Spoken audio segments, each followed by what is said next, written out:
अलवर में लाल प्याज की फसल की बुवाई का काम इन दिनों खेतों में चल रहा है। अलवर में लाल प्याज की फसल दिवाली के आसपास उतरना शुरू हो जाती है। अलवर की लाल प्याज पूरे देश में मशहूर है। यहाँ से यह प्याज अनेक राज्यों में सप्लाई की जाती है। पिछली फसल में किसानों को भरपूर फायदा मिला था। लॉकडाउन की तुलना में अनलॉक रसोई का बजट बिगाड़ रहा है। सब्जियों के दाम अनलॉक के दौरान बेतहाशा बढ़ रहे हैं। देश के अलग अलग हिस्सों में आलू 50 रुपए तक पहुंच चुका है। वहीं टमाटर 80 से 100 रुपए, जबकि प्याज भी अब रुलाने लगा है। हरियाणा के रेवाड़ी में कोरोना संक्रमण के दौरान सब्जियों के भाव आसमान छू रहे थे। मंडियों में सब्जी कम पहुंचने के से भाव दोगुने हो गए हैं। अदरक से लेकर सब्जी में लहसुन व प्याज का तड़का अब महंगा हो चुका है। 15 दिन पूर्व जहां आलू 12 से 15 रुपए प्रति किलोग्राम मिलता था, अब 25 से 30 रुपए प्रति किलोग्राम मिल रहा है। टमाटर के दोगुने भावों ने रसोई का बजट बिगाड़ के रख दिया है। मंडी व्यापारियों की माने तो पड़ोसी राज्यों में कहीं बाढ़ तो कहीं अधिक बारिश होने के कारण मंडी में मांग के अनुरूप सब्जी नहीं पहुंच रही है, जिसके कारण भावों में भी लगातार वृद्धि ही हो रही है। रायपुर में आलू की कीमत में लगातार वृद्धि हो रही है। अप्रैल में आलू 15 से 20 रुपए में मिल रहा था, जो अब 50 रुपए तक पहुंच चुका है। आलू की कीमत में वृद्धि के दो कारण बताए जा रहे हैं। पहला ये कि कोरोना काल में आलू की महंगाई बढ़ गई है, और दूसरा चिल्लर विक्रेताओं द्वारा अधिक मुनाफा कमाना। व्यापारियों की माने तो अप्रैल में कोरोना शुरू होने के साथ ही आलू की डिमांड बढ़ गई थी, इसलिए इसकी कीमत में उछाल आया है।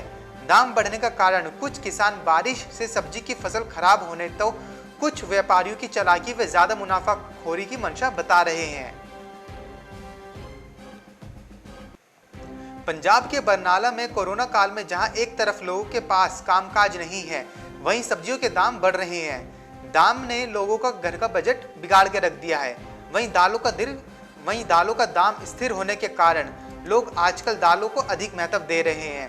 सब्जी के कारोबार करने वालों का कहना है कि एक तो बाहर से सब्जियां कम आ रही हैं, वहीं महंगी होने के कारण लोग खरीद भी कम रहे हैं। हिमाचल के शिमला में लॉकडाउन के दौरान महंगी हुई दालों के दाम अब 10 से 15 रुपए प्रति किलो तक लुढ़क चुके हैं। सरसों तेल और महंगा हो गया है। 15 लीटर सरसों तेल के टीन का दाम 1750 रुपए से बढ़कर 1950 रुपए हो गया। लॉकडाउन में हर चीज के दाम बढ़ गए थे। दालें 10 से 15 रुपए महंगी मिल रही थी। लोगों का 3000 रुपए का रसोई का सामान उस दौरान 3500 तक पहुंच गया था। मध्य प्रदेश में लगातार बारिश के कारण दुनावा और आसपास के दर्जनों गांवों के किसानों के खेतों में लगी मक्का और सोयाबीन की फसल पूरी तरह से बर्बाद हो गई है। किसानों ने बताया कि उनके खेत में लगी मक्का की फसल तेज हवा के कारण गिरकर खेत में बिछ गई है।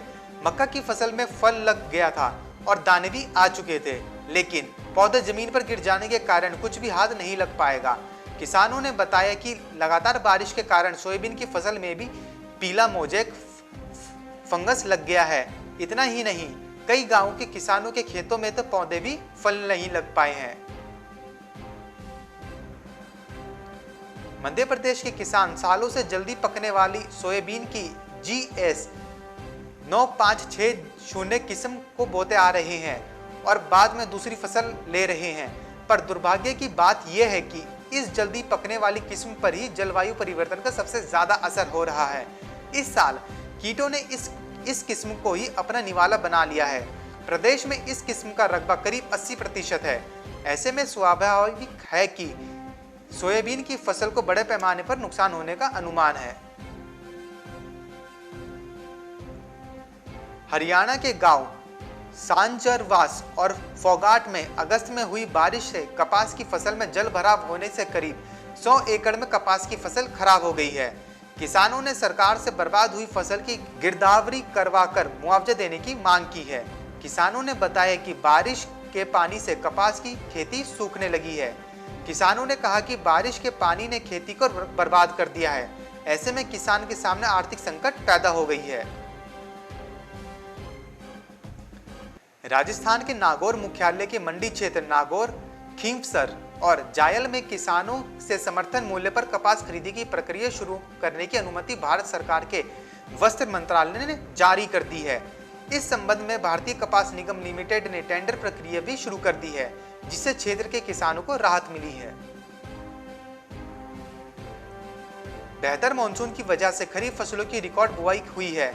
केंद्रीय कृषि एवं कल्याण मंत्रालय की रिपोर्ट के अनुसार देश भर में 1082.22 लाख हेक्टेयर में खरीफ फसलों की बुआई हो चुकी है, जो पिछले रिकॉर्ड 1075.71 लाख हेक्टेयर से ज्यादा है, जबकि देश के कई हिस्सों में बुआई अभी भी जारी है। चालू खरीफ सीजन में रिकॉर्ड 1082.22 लाख हेक्टेयर में फसलों की बुआई हो चुकी है, जो कि वर्ष 2019 की अपेक्षा 13 लाख हेक्टेयर अधिक है। खरीफ सीजन वर्ष 2019 का कुल रकबा 1069.5 लाख हेक्टेयर था। इससे पहले सबसे ज्यादा बुआई खरीफ सीजन 2016 के दौरान 1075.71 लाख हेक्टेयर में हुई थी। Bureau report, market times TV.